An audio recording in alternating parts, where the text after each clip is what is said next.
नमस्कार।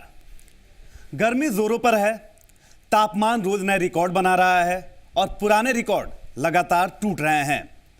वही लगता है कि सूबे में अपराधी भी इस तापमान से काफी कुछ सीख रहे हैं, तभी तो वो भी पुराने रिकॉर्ड तोड़ने में लगातार लगे हुए हैं। भोजपुर में तो ऐसा ही लग रहा है, लेकिन इन सबके बीच कहीं अपराधियों पर लगाम भी कसी जा रही है। पुलिस अपराध की बढ़ती तपिश को कम करने की कोशिश में जुटी हुई है और बाबा की नगरी में तस्कर अभी से ही सावन की तैयारियों में जुट चुके हैं।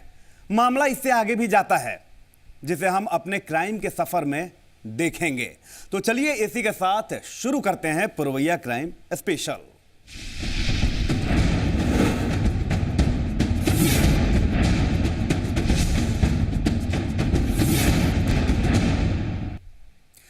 बिहार में गर्मी ने पिछले कई सालों के रिकॉर्ड को तोड़ दिया है। फिजा में बढ़ती इस तपिश का असर जुर्म की दुनिया में भी अब नजर आने लगा है। भोजपुर जिले में लगता है कि अपराधी गर्मी के नए रिकॉर्ड को पीछे छोड़ देना चाहते हैं, कदमताल करना चाहते हैं। अपराधियों ने पेट्रोल पंप कर्मी से 6.5 लाख रुपए दिन दहाड़े लूट लिए। अपराधियों के सामने बौनी बनी पुलिस। बढ़ता जा रहा है अपराध का ग्राफ। अपराधियों के हौसले बुलंदी पर। लगता है कि भोजपुर जिला अब अपराधियों के लिए सेफ जोन बन गया है। अपराधी यहां जब चाहे तब वारदात को अंजाम देते हैं और फिर बड़े ही आराम से वो फरार भी हो जाते हैं और पुलिस है कि सिर्फ हाथ मलते रह जाती है। पिछले एक हफ्ते के अंदर जिले में दर्जनों वारदात को अंजाम दिया गया, लेकिन इन मामलों में पुलिस के हाथ अब तक खाली ही हैं। अब ऐसे में पुलिस की भूमिका पर भी सवाल खड़े होते हैं। जिले में वारदात का ताजा मामला एक पेट्रोल पंप से जुड़ा हुआ है। अपराधियों ने आरा में एक पेट्रोल पंप से करीब 6.5 लाख रुपए लूट लिए। अब इसे अपराधियों की बढ़ती हुई हिम्मत नहीं तो फिर क्या कहा जाए। अपराधी दिन दहाड़े लूट की वारदात को अंजाम देते हैं और फिर फरार हो जाते हैं। गजराजगंज ओपी के बड़का गांव के पास सोमवार की दोपहर अपराध को अंजाम दिया गया है। मोटरसाइकिल सवार 3 हथियारबंद अपराधियों ने एक मैजिक गाड़ी को ओवरटेक किया। मैजिक गाड़ी से पेट्रोल पंप के पैसे को लेकर कर्मचारी जा रहे थे। हथियार के दम पर अपराधियों ने सारे पैसे लूट लिए। हालांकि सूत्रों का कहना है कि लूट 8 लाख रुपए की हुई है। हम लोग मैजिक गाड़ी से जा रहे थे इलाहाबाद बैंक पैसा जमा करने, तो वहाँ बड़का गांव पुल के थोड़ा सा इधर एक मोटरसाइकिल से 3 आदमी मुँह बांध कर आए। अब बांध कर आए और उसके बाद आगे आके अचानक गाड़ी खड़ा कर दी, तो मैजिक के ड्राइवर साहब गाड़ी रोक दी।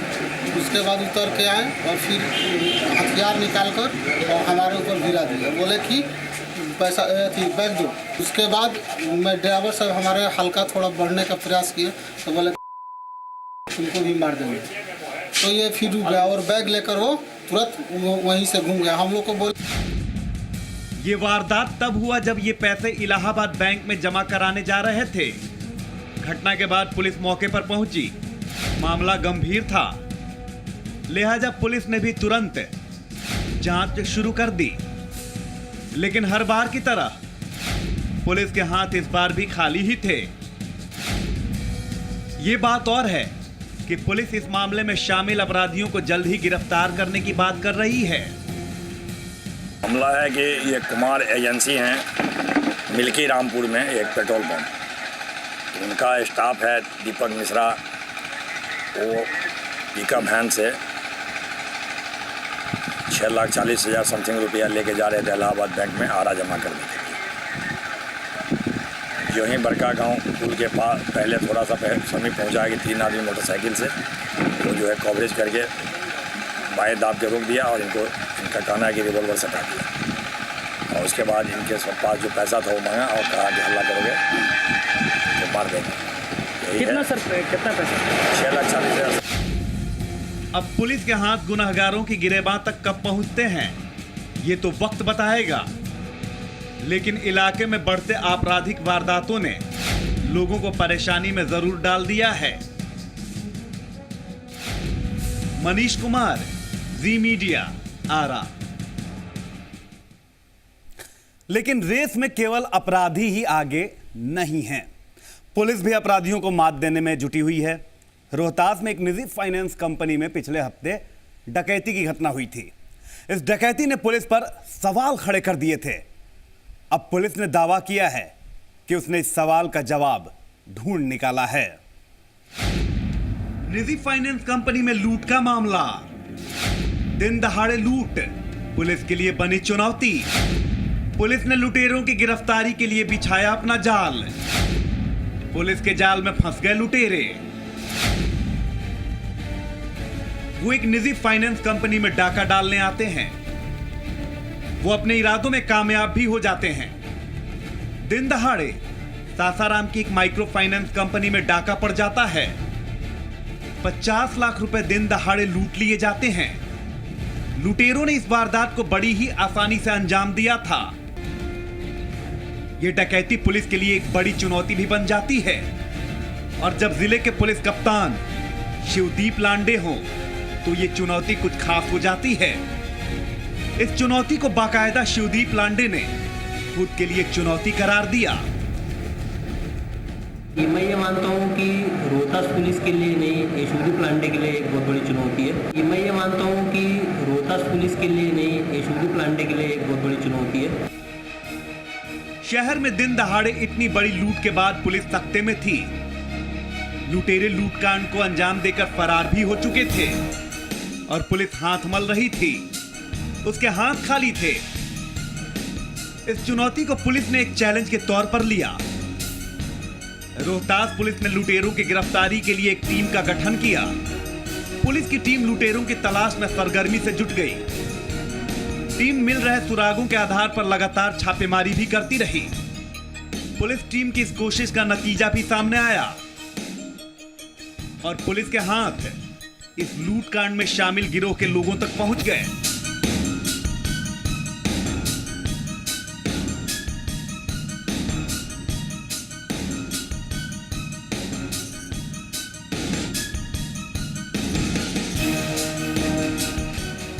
हाथों में हथकड़ी लगे ये वो लोग हैं जिन्होंने निजी फाइनेंस कंपनी में डाका डाला था।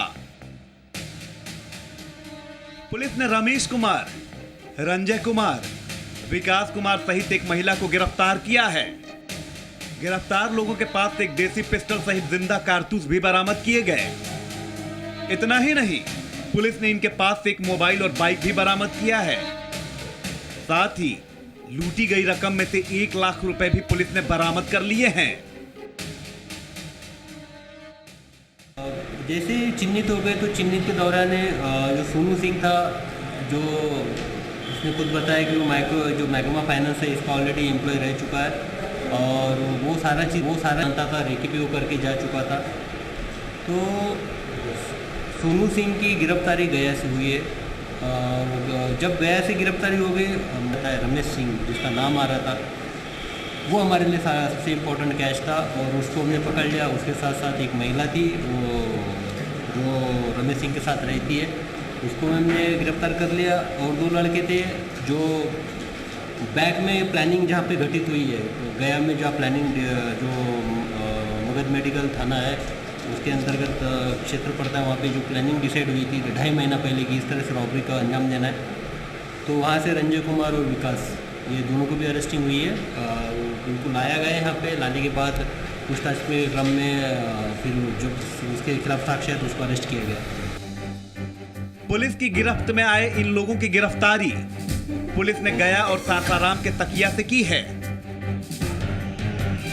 गिरोह के बाकी लोगों की तलाश में पुलिस जुटी हुई है। उम्मीद है कि जल्द ही गिरोह के बाकी लोगों को भी गिरफ्तार कर लिया जाएगा और इसके लिए पुलिस की जांच और छापेमारी अभियान लगातार जारी है।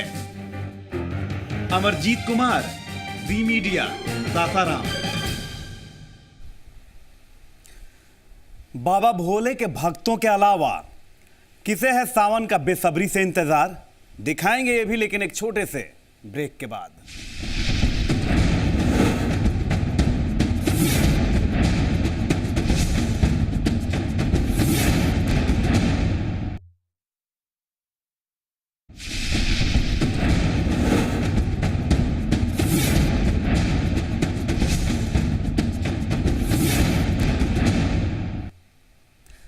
ब्रेक के बाद पुरवैया क्राइम स्पेशल में स्वागत है आपका। भोले बाबा की नगरी देवघर में रेलवे पुलिस ने सफलता हासिल की है।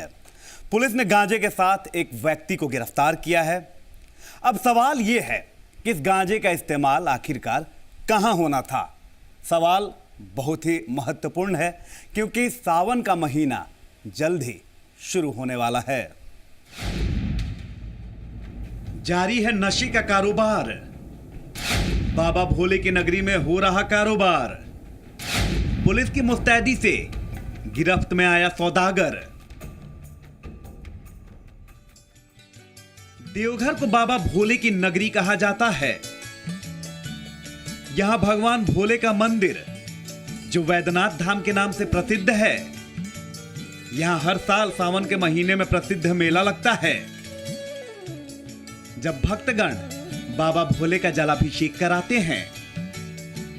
इस मेले में दूर दूर से करोड़ों लोग शामिल होते हैं। अब आप सोच भी रहे होंगे कि हम आपको ये सब बातें क्यों बता रहे हैं, तो उसकी वजह है बाबा भोले की नगरी देवघर से पुलिस ने गुप्त सूचना के आधार पर गांजा बरामद किया है। बरामद गांजे का वजन करीब 71 किलो है। इतने बड़े पैमाने पर गांजे की बरामदगी जसीडीह स्टेशन से की गई। आरपीएफ को जानकारी मिली थी कि अंग एक्सप्रेस से एक व्यक्ति गांजा लेकर जा रहा है। पुलिस ने त्वरित कार्रवाई करते हुए आरोपी व्यक्ति को गांजे के साथ गिरफ्तार कर लिया। तस्करी करके ले जा रहे गांजे को 1-1 केजी के पैकेट में पैक करके ले जाया जा रहा था। इन पैकेटों को 7 लगेज में रखकर ले जाया जा रहा था। तभी आरपीएफ की नजर इस पर पड़ गई और तस्कर चढ़ गया पुलिस के हत्थे। वहीं पुलिस ने गिरफ्तार शख्स के पास से 3 एटीएम कार्ड सहित कई दस्तावेज भी बरामद किए हैं। अब पुलिस इसके सरगना की तलाश में जुट चुकी है। प्लेटफॉर्म नंबर 2 पर सुबह 4 बजे आरपीएफ पुलिस द्वारा संदिग्ध अवस्था में एक व्यक्ति को 50 पैकेट गांजा के साथ पकड़ा गया। 6 ट्रॉली बैग में अलग अलग रखा गया था। ये 50 पैकेट जो है 2 केजी, 1 केजी और हाफ केजी के पैकेट में बनाया गया है, जो कंप्लीट रैप करके बनाया गया है ताकि इसका कोई गंध बाहर नहीं निकले। इसमें जिस व्यक्ति की गिरफ्तारी हुई है उनका नाम है ईश्वर चंद्र झा। ये नाथनगर भागलपुर के रहने वाले हैं। इनका कहना है कि इनको भागलपुर से लाया गया था इस कंसाइनमेंट को ले जाने के लिए। इसका टोटल वज़न लगभग 71 केजी 500 ग्राम है और अनुमानित मूल्य 7 लाख से ऊपर है। अब आपको हम बता दें कि हमने बाबा भोले के मेले का जिक्र क्यों किया था।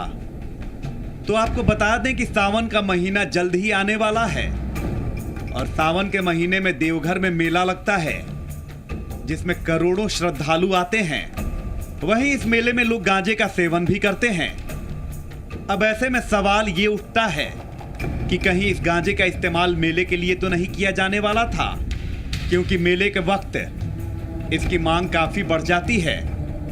अब ये तो पुलिस की जांच के बाद ही साफ हो पाएगा कि बरामद गांजे को कहां ले जाया जा रहा था।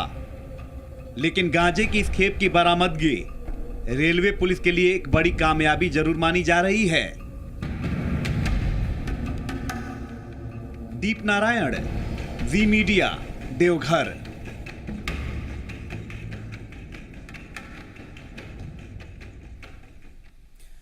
यहां रुकते हैं एक और छोटे से ब्रेक के लिए, लेकिन जब वापस होंगे तो दिखाएंगे कि कहां पर शादी के लिए लूट की वारदात को दिया गया अंजाम।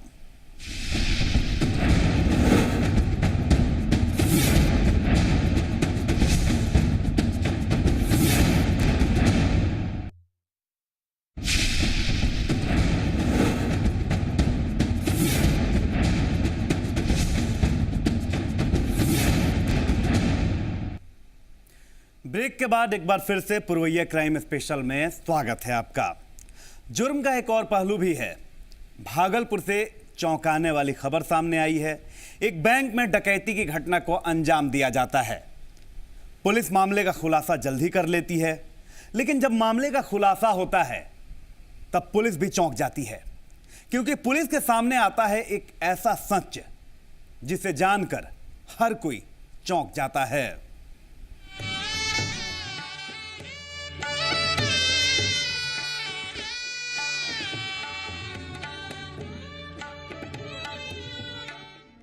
ये धुन शादी में अक्सर सुनाई देती है और इस धुन के साथ ही एक पिता अपनी बेटी को विदा करता है। एक बेटी की अच्छे से शादी करना हर पिता का सपना होता है। लड़की का बाप हर जतन करता है, हर कोशिश करता है। कुछ ऐसी ही कोशिश भागलपुर में भी देखने को मिली, लेकिन यहां मामला कुछ और ही है। इस कोशिश पर सवाल खड़े हो गए और एक पिता अब भागा भागा फिर रहा है, वो भी पुलिस से। वो पुलिस से भाग रहा है। यह है नाथनगर और यह घर है कन्हैया यादव का। कन्हैया यादव ने अपनी बेटी की शादी रुदल यादव के बेटे के साथ तय की थी। रुदल यादव गोराडी के रामचंद्रपुर के रहने वाले हैं। आरोपों के मुताबिक रुदल यादव ने दहेज में कन्हैया यादव से 4,80,000 रुपए की मांग की थी। अब यह रकम जुटा पाना कन्हैया यादव के लिए आसान नहीं था। वो आकर बोला कि उसका मम्मा है बेगांव में, हाँ और पापा नहीं है, हाँ और डंडा बिहाड़ का अगुआ है। बोला कि समझ जी आप कर लीजिए। तो हम सोचे कि मतलब कहीं तो करना है, ये हमको तो बेटी रहना है, हमको बेटी देना नहीं है ना। अब सोचे कर लेंगे, लड़की बढ़िया है। बस हम बातचीत हो गया, होने के बाद 1 सवा महीना हुआ। बस पैसवे उसको पूरा, हाँ पैसवा नहीं पूरा, नहीं पूरा तो हम सोचेंगे भाई जो आप 5,000 टका दिए हैं आप ले लीजिएगा, हम प्रणाम करते हैं, गोड़ा लगते हैं। हाँ। जो हमको मालूम हुआ कि आप बदमाश हैं ना, समझे की करवा में बदमाशी नहीं करे छे। आप आगे का वाकया सुनकर हैरान रह जाएंगे। इससे पहले कि हम आपको आगे का माजरा बताएं, इसी बीच 26 मई को घंटा घर के पास ग्रामीण बैंक से 49 लाख रुपए की लूट हो जाती है। लेकिन 2 दिन बाद ही पुलिस इस लूटकांड को सुलझा देने का दावा करती। इतना ही नहीं, पुलिस ने लूट की रकम में से 6,03,000 रुपए बरामद भी कर लिए। हम नहीं करते, करना भी नहीं चाहते थे। पहले करते थे, अब नहीं करना चाहते थे। जबरदस्ती प्रशासन ने इसको किया है, बिना खरीदने का। शादी आप ही की लगी थी वहाँ पे? हाँ, कौन वहाँ बोलता उसको? रामचंद्रपुर तोड़वा दिए पुलिस प्रशासन ऐसा करके। आपकी शादी होनी थी तो तोड़वा दिया, मतलब कि जिंदगी को बर्बाद कर दिया। अब हमसे आगे कौन करेगा? ऐसा इल्जाम लगा करके मेरे पापा पे झूठ का इल्जाम लगा करके फंसा दिया। और तंग भी करता है हम लोग को, घर में रहने डर लगता है। बैंक लूटकांड की जांच के बाद पुलिस के सामने जो जानकारी आई, उसके बाद सभी हैरान रह गए। पुलिस इस घटना के मुख्य अभियुक्त की गिरफ्तारी के लिए छापेमारी कर रही है। अभी तक लूटकांड का मुख्य अभियुक्त फरार है। इधर बैंक लूटकांड का खुलासा होते ही कन्हैया यादव के बेटी का रिश्ता टूट जाता है। लड़के वाले इस शादी से इनकार कर देते हैं। एक बनता हुआ घर बिखर जाता है। आखिर ऐसा क्या हुआ? बाकी तो हमने आपको ट्वीट किया ही है कि इन्होंने कौन कौन अपराधी थे, लेकिन एक कारण जो निकल के आया है पूछताछ के दौरान, ये रुदल यादव के लड़के से कन्हैया यादव अपनी लड़की की शादी करना चाह रहा था और उसमें 4,80,000 रुपये वो तिलक का डिमांड हुआ। तो उस पैसे को पूरा करने के लिए जो इसको आवश्यकता थी धन की, उसने इस घटना को अंजाम देने का प्लान किया और अपने साथ अलग अलग जगह कुछ। अब हम आपको बताते हैं, दरअसल कन्हैया यादव पर पहले भी डकैती करने का आरोप है। ग्रामीण बैंक में डकैती के मामले का मुख्य अभियुक्त पुलिस के मुताबिक कन्हैया यादव ही है। उसने अपनी बेटी की शादी के लिए बैंक में डकैती की थी। जी हां, बिल्कुल सही सुना आपने। एक बाप ने अपनी बेटी का घर बसाने के लिए डकैती का सहारा लिया। अब इसे जायज तो नहीं कहा जा सकता। फिलहाल कन्हैया यादव फरार है। पुलिस उसकी तलाश कर रही है। लेकिन सवाल यह कि दहेज के लोभियों की वजह से यह समाज कहां जा रहा है? अजय कुमार, जी मीडिया, भागलपुर।